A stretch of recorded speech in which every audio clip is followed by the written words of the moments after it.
For the next 15 minutes or 20 minutes or so, we're going to get a chance to hear our facilitator for the day, Philip Young, talk a little bit more about what NEMO really is and does. And he will also be willing to take questions from me or from you guys when he's done, unless he perfectly covers everything. We'll see about that. But Philip Young.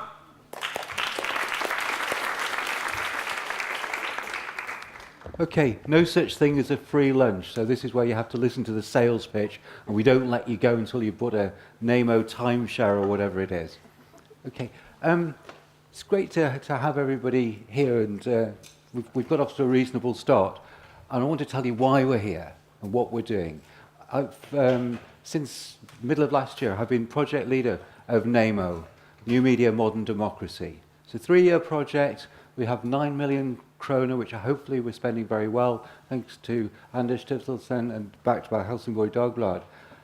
What we're here to do is to develop new knowledge, that's what universities do, and explore new ways of understanding the significance of social media, the way it's impacting on PR and communication practice.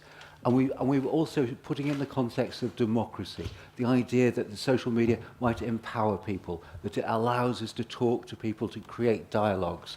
And we're also trying to build the research culture here at the Institute of Strategic Communication. As Jesper said, we're still quite young, but we're growing very quickly. We've got some fantastic people here. It's a really exciting place to work. As you can tell, I'm English. I've worked in universities in the UK. I know my way around the European PR establishment, and this is the best place to be. I'm really, really excited to be there. Yesterday we had an academic conference where we looked through the projects that NEMO had funded, and I have to say it was probably the most stimulating afternoon I've spent in an academic conference for quite some time. I've been to 3 or 4 this summer with some of the biggest names in PR academia. And yesterday, seeing my own colleagues do something that was as good as and better for a whole afternoon was a real pleasure. So those of you who are here, thanks a lot, because yesterday was great. What we're doing is looking at the way that the world's changing. We have 4 different themes. We're looking at the public theme, the personal, and there's no real, and we're looking at the fact that there's no difference between public and personal and private nowadays. We're looking at the way that new technologies, social media are changing organizations, and most of all, we're building new knowledge. We're exploring things that are exciting and changing, and are doing things that most of us probably just didn't even believe would be happening a few years ago. I thought that once upon a time I was studying public relations, communications. Now I'm studying how my life's changing, how my world's changing, how I interact with people, where, really deep things about what sort of person I am. That's what we're looking at. We've had, as I say, 9 million kroner to spend. I think we're spending it reasonably wisely, and I hope you do too. We've funded so far, we may fund some more, but we've funded 11 different projects. We've provided the time and money and support for 16 researchers. Our researchers come from 5 different countries. We have Swedes, clearly, we have Danes, we have Germans, we have a guest professor sitting at the back, Timothy Coombs, who's come from the USA to join us and play his part in our team. This is our 2nd conference for people outside ISK. We'll have another one next year. This is great to see. It's really one of the things about universities is that you can be a little bit away from the real world. So it's great to see people hearing what we're doing. We're doing exciting things, but quite often we do exciting things that we write in boring magazines or in books that nobody can afford. I've just had a piece published as part of the Encyclopedia of Public Relations. I am never going to put my hand on a copy of the book because I don't know how much does it cost, Tim?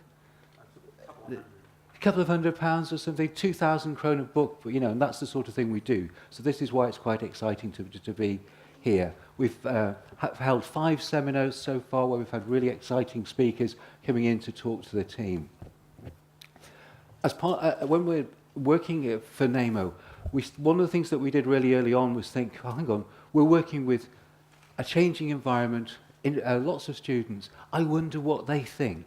And with my colleague, Maya Åkerström, we sat down and started to talk to students, and one of the students that things going is Tess, who was sitting here a moment ago. Where are you, Tess? Tess helped us pull together some people who were interested and excited, and we we decided we needed to describe them. And we've had this, I don't know whether you've heard it, you have this idea of digital natives and digital immigrants. And Stephen and Philip both talked a little tiny bit about about age and things. And we thought, hang on, that's not really how it works. I'm a bit older than some of my students, but I understand bits of social media in ways that they don't. Some of them understand things that I don't know. We developed this definition of individuals who are comfortable in an online environment, equipped through experience and exposure to both its cultural norms and the technological competencies required to operate effectively. And that's who we're studying. We're studying people who are smartphone cyborgs, people who have their phone as part, wake up with their phone and run their life online. They who don't remember things, who have their memories outsourced. They don't bother with time and place. I'm standing here, but I know I'm talking to people across the world at the same time, and I'm talking to people who comment. Some of you will be commenting on what I'm saying now. I expect it. I live in this engaged world. How are these people being affected by what's going on? Here's some of the things that the NEMO projects are doing. My colleague Maya Orchestra and Matthias Meyer are looking at the way that social media influences justice. They're looking at different cases that have happened in Sweden and and looked at the ways that the dialogue on Facebook and other things is changing the law, changing the way that certain decisions are understood. So, and that was presented yesterday. It's beginning to produce some exciting results. Mia Larsson and Silvia Giamotti are working together to understand. They're looking at the Roskilde Rock Festival, and they're looking at Helsingborg Festival, and they're looking at the ways that communities develop around it. Silvia gave a fascinating talk yesterday, just looking at the ways that people think they own the festival. And they thought, well, I've gone to this for so many years, it's about this, and somebody else was saying it's about that. And there are huge arguments about the very soul of the organisation being changed online, making it absolutely clear that nobody owns Roskilde Festival or anything else. It's what the people think. And that goes for a city. Our colleagues Åsa Telander and Cecilia Kasinga are looking at the ways that Landskrona, which for those of you on here, just up the road, if you come from Malmo and Copenhagen, you went through the last stop on the train was Landskrona, and they've opened up an Instagram account to let people create their own picture of Landskrona, and it's an interesting and dynamic picture. So their project is co-creation in visual and new media, and they're exploring the way that Landskrona's reputation is being developed. We're looking.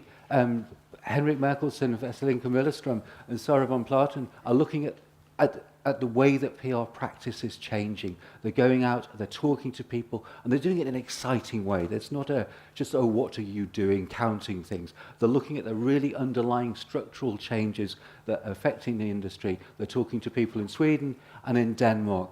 We call it engaged scholarship, and that finds out really what's happening, and most importantly, will pick up the trends of where things are going, so that we can begin to build some real firm knowledge of what's happening. Stephen and Philip gave an impression of the way that the world's changing, but we need to understand it with some serious theoretical grounding. Henrik Vesselinka and Sara are going to make a big contribution to that.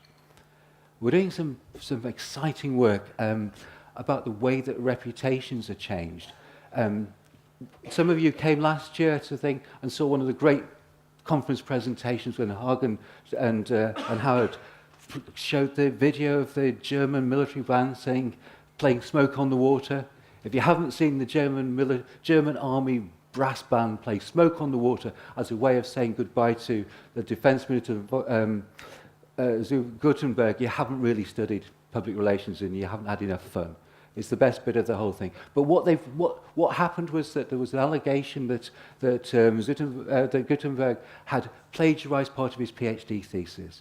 People picked this up, and online they put together a case that was irrefutable that he had done that. But Hagen and Howard have developed this into a really interesting paper that shows the way that unformed reputation can affect people. It's an exciting project. Howard presented something in Barcelona at a European conference. It was a little bit linked to the project. It drew on these things. Howard won the second prize for the best paper. There were 100 and something papers there. they were wrong because Howard actually delivered the best paper, but it was okay to get second best. And luckily also, just to put it into context, Camilla Nordhaff won third best paper. So there were, the biggest gathering of PR academics. We had 6 papers from here, and 2 of the 3 best were written by ISC academics, which I think we should be very proud of. Howard's also been doing some work that he calls the dream of enlightenment within digital reach. It's about, it's effectively a literature review looking at the way that democracy is interpreted in this new social media work. He's written an impressive article about it, and he's really beginning to produce new theory because he's looking at it in exciting new ways. He's building on that to look at the ecology of the user-generated public sphere. Those of us who study communication and engage with the idea of a public sphere built from, I don't know, Habermas and people sitting in coffee houses sharing ideas. Stephen helped to paint the picture where